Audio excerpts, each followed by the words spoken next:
Кадамжай районунун, тагыраак айтканда Кадамжай шаарынын Жийделик айылында мына Айдеркен тарапка бара жатканда мына ушундай жолдун четинде өзгөчө котур оорусуна дары болгон булак бар. Бул булактан жергиликтүү тургундар эмес, бүт район тургундары пайдаланышат. Мынантип кадимкидей булакка түшүү жолду монтип тепкич жасап бүт шарттарын кылып коюшкан.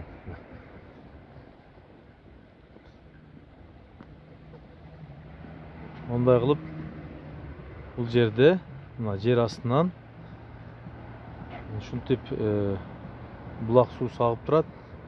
Муну котур булак деп аташып койгон.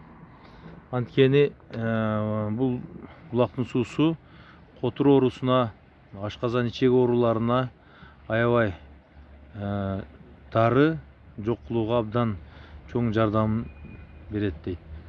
Өзүңүздөр көрүп тургандай мындай идиштерди алып келип бул суудан тез алып кетишет. Жазында абдан муздак.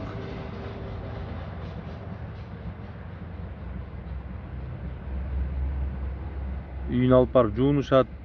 Кээде ушул жерден ушул суудан ичип кетишет. Мына ушундай дарылык касиети бар өзгөчө суу. Мына ушундай дарылык касиети бар ушундай котур булак суусун бир гана жергиликтүү эл эмес, кошуна Өзбекстандын жарандары дагы мына Сох, Шахмардан анклавтарына каттаган кошуна Өзбекстандын жарандары дагы пайдаланышат.